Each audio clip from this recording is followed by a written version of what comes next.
Tem vários textos para ler hoje à noite, mas alguns textos já estão incluídos no sermão.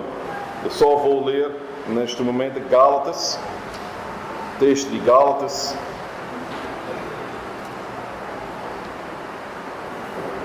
capítulo 3, versículo 6 até 14.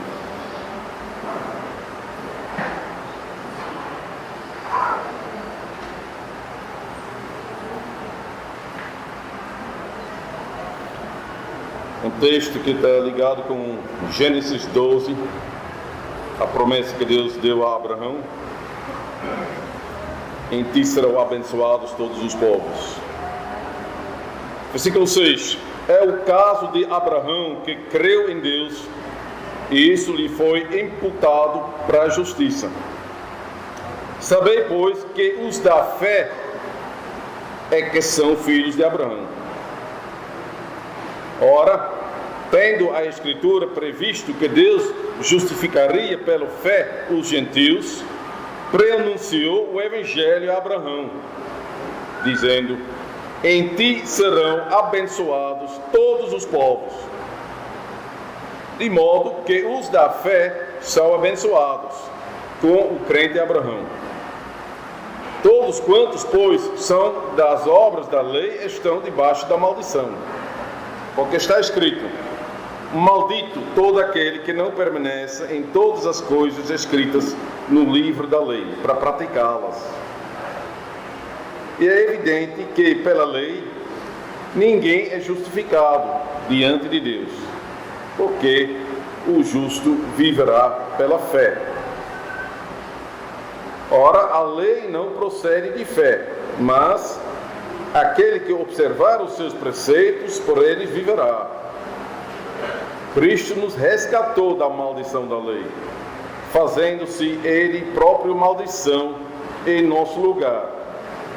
Porque está escrito: maldito todo aquele que for pendurado em madeiro, para que a bênção de Abraão chegasse aos gentios em Jesus Cristo, a fim de que recebêssemos pela fé o Espírito prometido. Até aqui.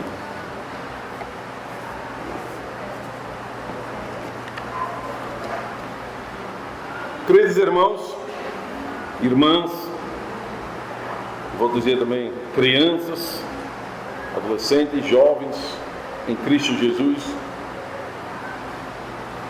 Então, essa semana eu estava me preparando para pregar sobre domingo 27 e especialmente então sobre o batismo infantil.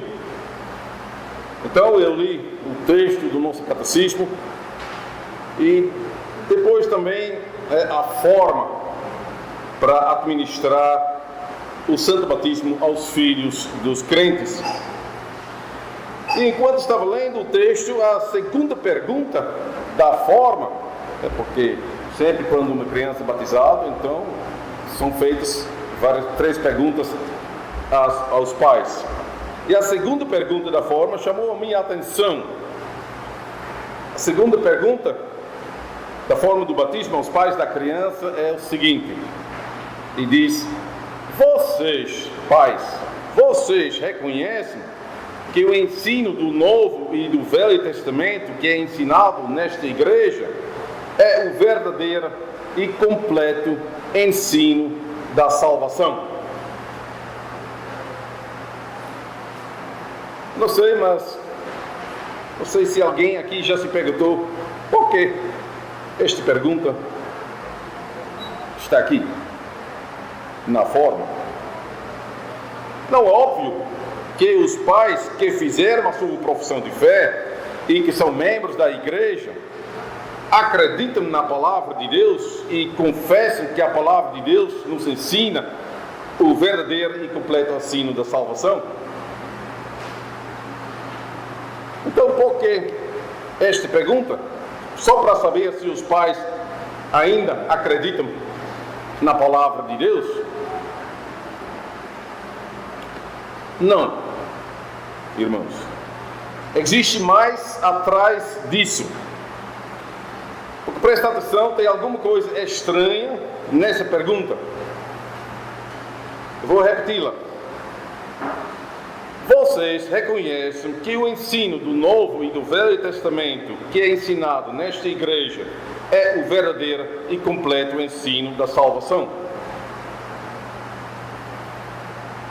Todo mundo ouviu. Agora, quem descobriu alguma coisa estranha?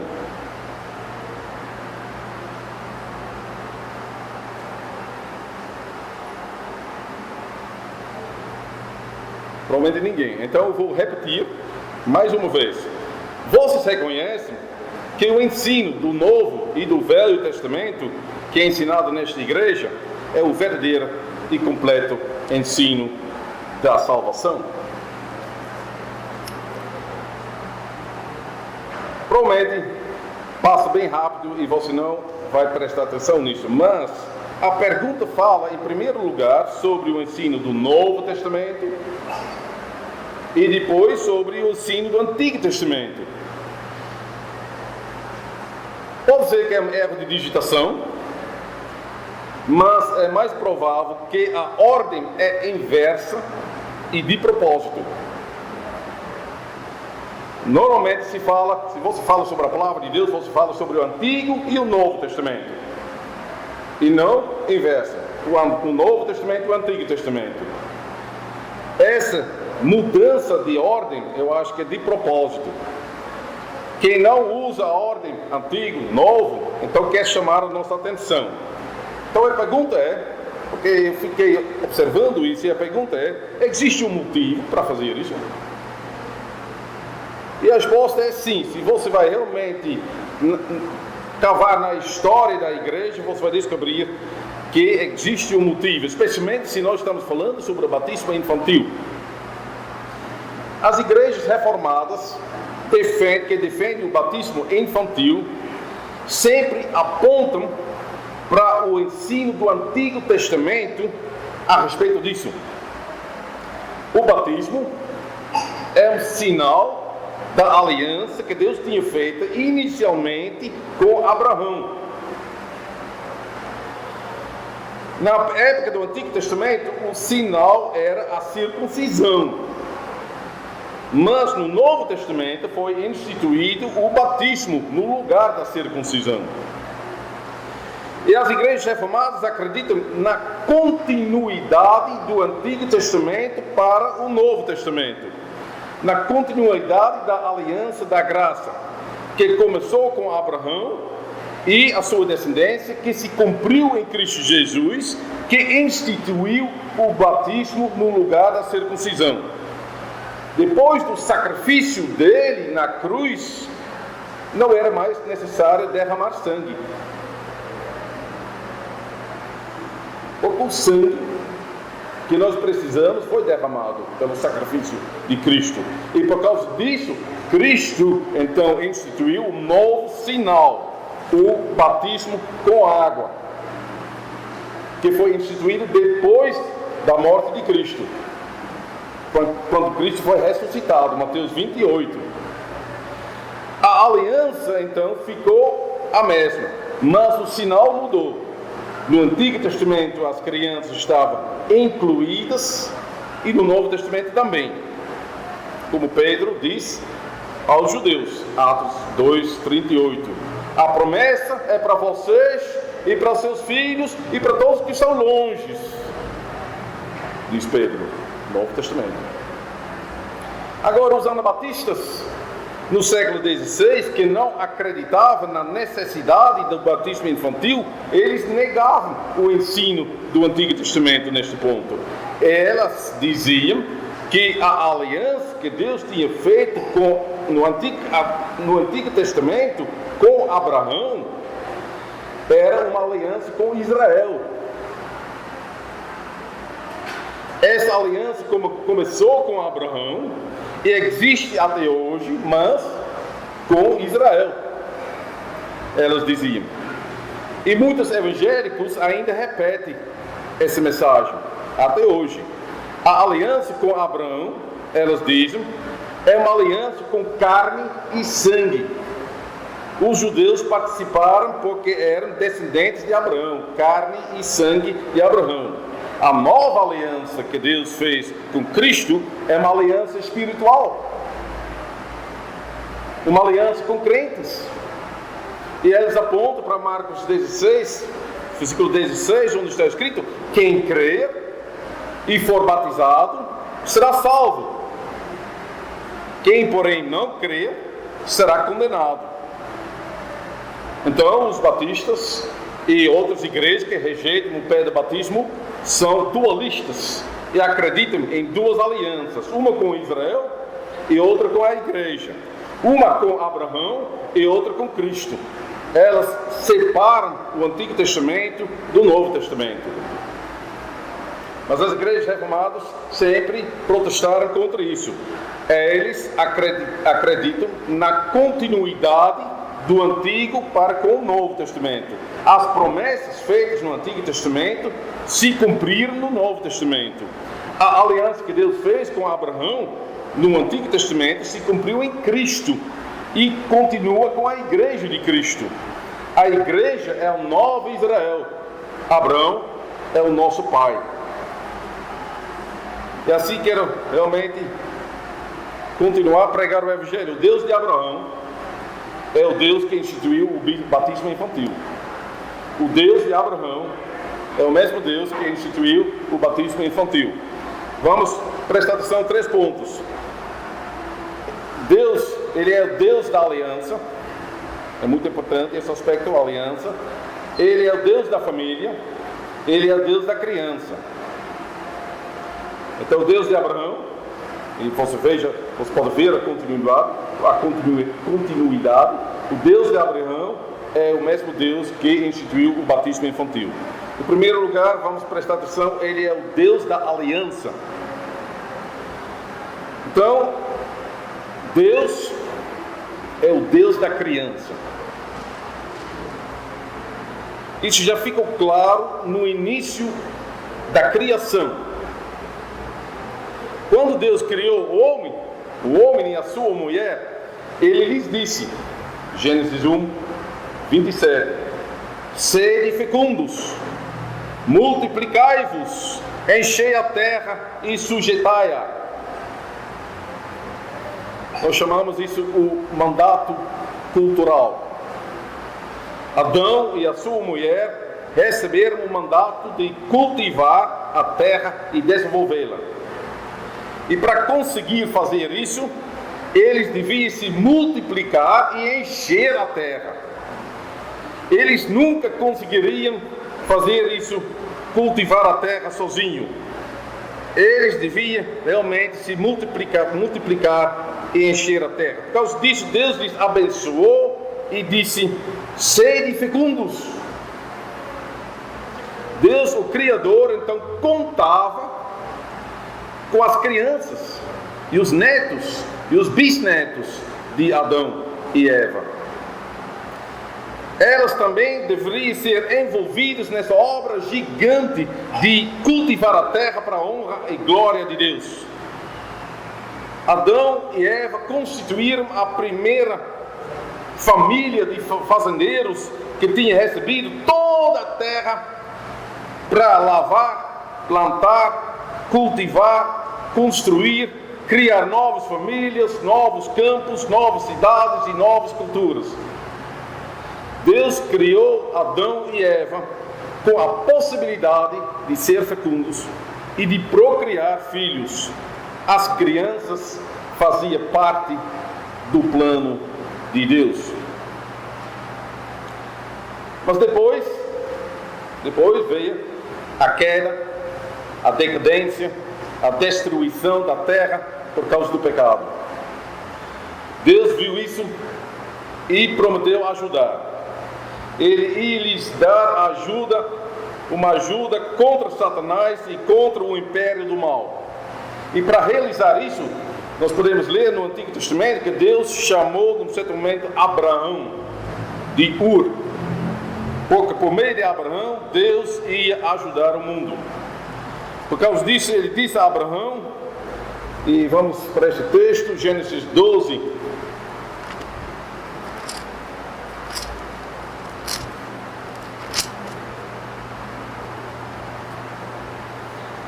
Gênesis 12, versículo 1 até 3.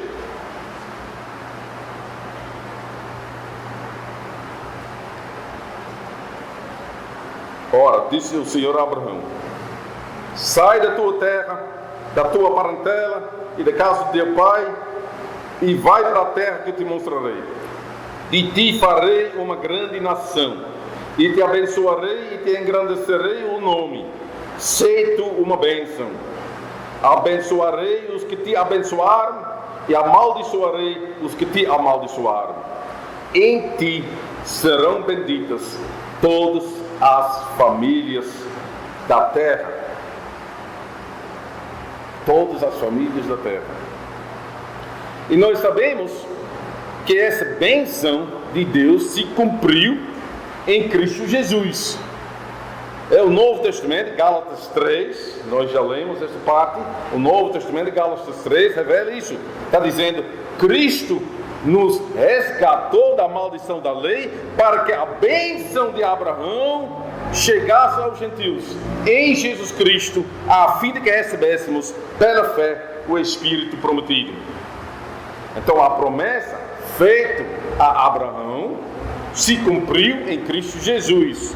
Mas para chegar lá, Abraão precisava de um filho.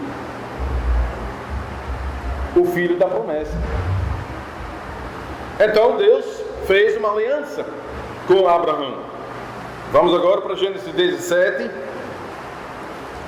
1 até 14. Texto muito importante, se você vai falar sobre a aliança de Deus e o sinal da aliança. Gênesis 17. Quando atingiu Abraão a idade de 99 anos, apareceu-lhe o Senhor e disse-lhe: eu sou o Deus Todo-Poderoso, anda na minha presença e sei perfeito. Farei uma aliança entre mim e te multiplicarei extraordinariamente. Prostrou-se Abraão, rosto em terra, e Deus lhe falou: quanto a mim, será contigo a minha aliança, serás pai de numerosas nações. Abraão já não será o seu nome, e sim Abraão, porque por pai de numerosas nações te constituí. Far-te-ei fecundo extraordinariamente, de ti farei nações, e reis procederão de ti. Estabelecerei a minha aliança entre mim e ti, e a tua descendência no discurso das suas gerações, aliança perpétua, para ser o teu Deus, e da tua descendência dar-te-ei, e a tua descendência, a terra das tuas peregrinações, toda a terra de Canaã, em possessão perpétua, e serei o seu Deus. Disse mais Deus a Abraão: guardarás a minha aliança, tu e a tua descendência, no discurso das suas gerações. Esta é minha aliança, que guardareis entre mim e vós e a tua descendência. Todo macho entre vós será circuncidado. Circuncidareis a carne do vosso prepúcio, será isso por sinal de aliança entre mim e vós. O que tem 8 dias será circuncidado entre vós. Todo macho nas vossas gerações, tanto o escravo nascido em casa, como o comprado a qualquer estrangeiro, que não for da tua estirpe. Com efeito, será circuncidado o nascido em tua casa e o comprado por teu dinheiro. A minha aliança estará na vossa carne e será aliança perpétua. O incircunciso que não for circuncidado na carne do prepúcio, essa vida será eliminado do seu povo. Quebrou a minha aliança. Presta atenção aqui, que Deus fez essa aliança com Abraão para fortalecer a sua fé, não baseado em sua fé, mas para fortalecer a sua fé. A circuncisão não é um selo da fé. Nem o batismo é. Como os batistas ensinam. Mas é um selo da promessa de Deus. Deus queria dar a Abraão a garantia da sua promessa. Far-te-ei fecundo extraordinariamente, de ti farei nações e reis procederão de ti. Estabelecerei a minha aliança entre mim e ti e a tua descendência no decurso das suas gerações, aliança perpétua para ser o teu Deus e da tua descendência. Nós chamamos essa aliança da graça. Deus fez essa aliança com Abraão, não por causa da fé de Abraão, nem baseado nas obras de Abraão, mas por pura graça. Foi Deus que tomou essa iniciativa. Deus incluiu na aliança a descendência de Abraão. Nem por causa da fé dela, nem por causa das obras dela, porque a descendência ainda não existia. Ainda devia nascer Isaac. Mas por sua graça, Deus fez uma aliança com Abraão e com a sua descendência, para que Abraão soubesse que Deus é gracioso e fiel. Ele usaria Abraão e a sua descendência para trazer aquele grande bênção para todas as nações, para todas as famílias da terra, sendo o Salvador do mundo, Cristo Jesus. Abraão ia participar nessa bênção e todos os seus filhos, quer dizer, todos os seus filhos que creriam na promessa de Deus. Como Paulo diz em Gálatas 3:7. Onde Paulo diz: sabei, pois que os da fé é que são filhos de Abraão. E versículo 9, Gálatas 3: os da fé são abençoados com o crente de Abraão. Então a bênção da aliança é para todos os que creem, tanto no Novo Testamento como também no Antigo Testamento. Então nós não podemos dizer que o Antigo Testamento é uma aliança com carne e sangue, e que o Novo Testamento é uma aliança baseada na fé. Não é assim. Abraão é o pai de todos os crentes da circuncisão e também os crentes da incircuncisão. Romanos 4 diz isso claramente. A bênção que Deus deu a Abraão e confirmou pela aliança da graça se estende a todos os crentes, tanto do Antigo Testamento como também do Novo Testamento. É uma aliança perpétua. Começou no Antigo Testamento e continua no Novo Testamento até o dia final. A aliança é uma só. E por causa disso, as crianças do Novo Testamento devem receber o batismo como sinal da aliança, igual como as crianças do Antigo Testamento receberam a circuncisão como sinal da aliança. A aliança é a mesma, mas o sinal mudou por causa do sacrifício de Cristo. Isso a respeito da aliança. Deus é o Deus da aliança. Deus também é o Deus da família. E já observamos que Deus se envolveu com Adão e sua família, e depois com Abraão e a sua descendência. Isso é um aspecto da aliança que nós não podemos negar. Deus nunca fez uma aliança com uma pessoa só, mas com Abraão sendo o cabeça da sua família. Hoje em dia, um pouco estranho, hoje em dia então muitas famílias são desestruturadas. O pai não está presente em casa e a mãe deve cuidar sozinha das crianças. As casas muitas vezes parecem motéis, onde as pessoas entram para comer e dormir. Em muitos casos não existe uma estrutura familiar onde o pai realmente funciona como cabeça da família, que governa a sua casa junto com a sua esposa. Pega a Bíblia. Na Bíblia, no Oriente Médio, então a família, você pode sentir isso quando você está lendo a Bíblia, a família é muito importante. O pai é o rei da família, ele governa a sua casa e define também a fé da sua casa. Quando Deus fez uma aliança com Abraão, isso realmente significou uma mudança completa de toda a sua casa. Todos faziam parte dessa aliança e adorar ao Deus de Abraão. Por causa disso, todos os homens deviam ser circuncidados, até os escravos ou aqueles que foram comprados com dinheiro. Abraão e sua casa. Isso é um elemento, mensagem muito importante.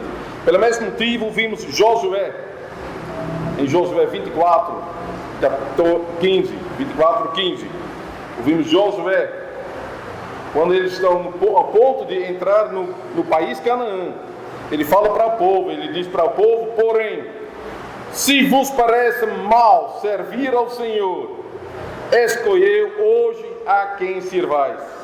Se aos deuses a quem serviram vossos pais, que estavam da além do Eufrates, ou aos deuses dos amorreus, em cuja terra habitais.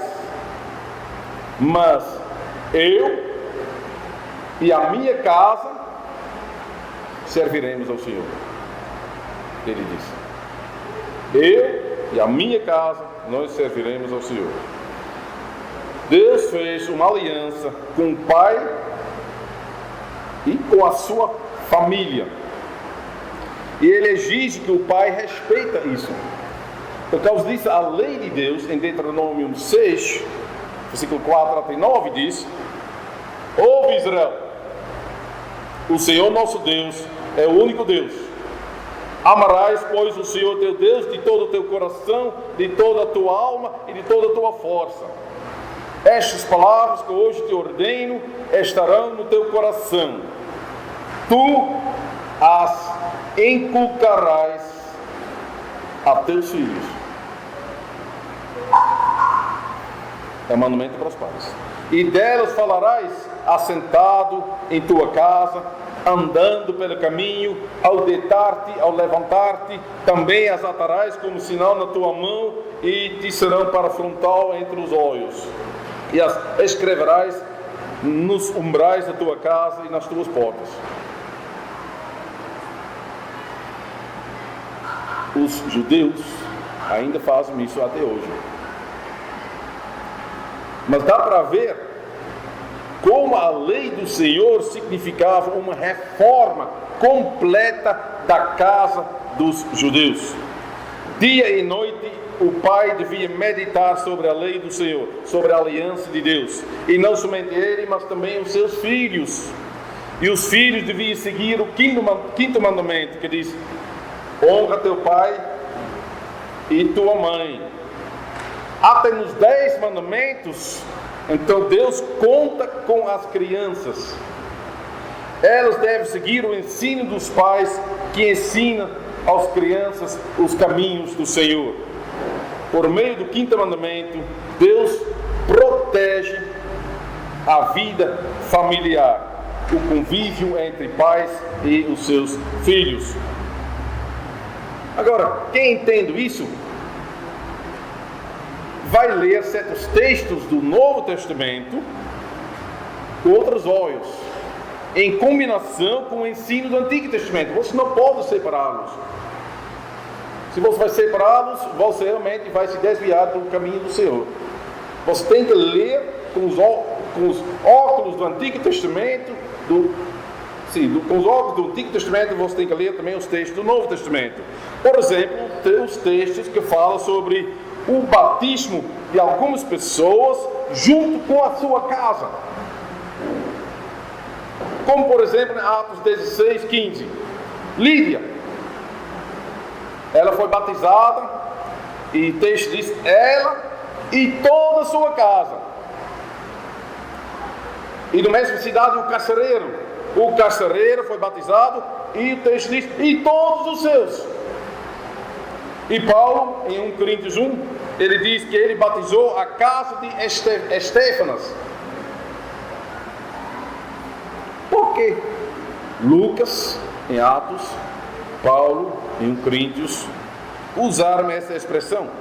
fulano e sua casa, Beltrano e os seus. Agora, quem conhece o Antigo Testamento reconhece logo as referências ao Antigo Testamento, onde Abraão foi circuncidado, ele e toda a sua casa, onde Joé disse: eu e a minha casa, nós serviremos ao Senhor.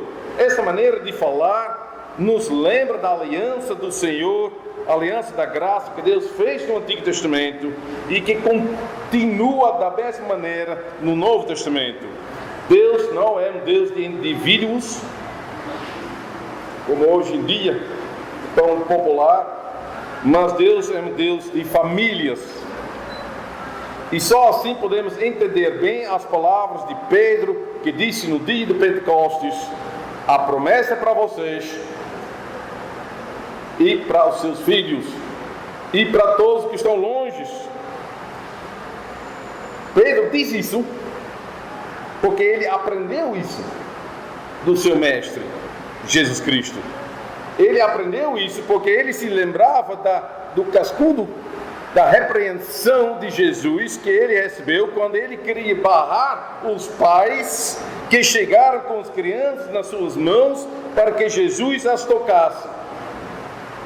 Lembramos isso em Marcos 10, 13 até 16. Marcos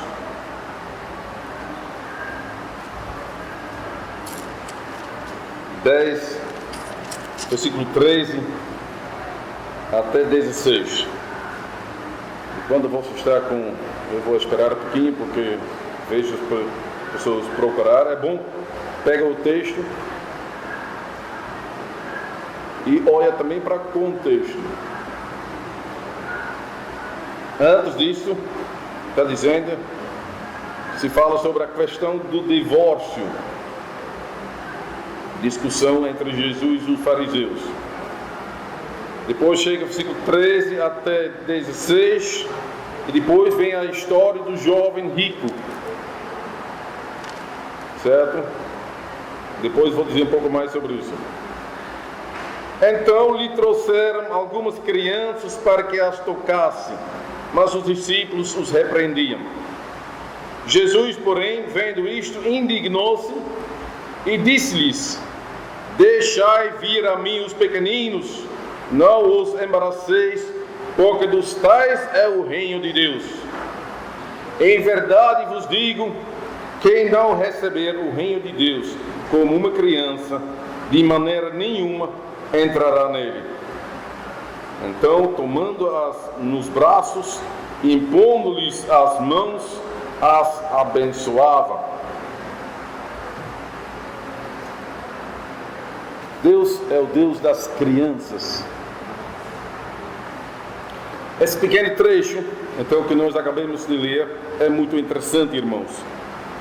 Porque hoje em dia, muitas pessoas pensam igualmente como os discípulos pensavam. Jesus, ele estava lá discutindo com os fariseus, mestres da lei, sobre o casamento, sobre o direito de se divorciar. Jesus estava discutindo as escrituras com esses homens de fé. Ele estava, de certa forma, evangelizando. E lá chegaram, então, alguns pais com as crianças, pequenas crianças no colo ou no braço. Pequenas crianças que ainda não entendiam nada. E os discípulos, então, observaram isso e pensavam que a conversa com os adultos tinha preferência na agenda do mestre.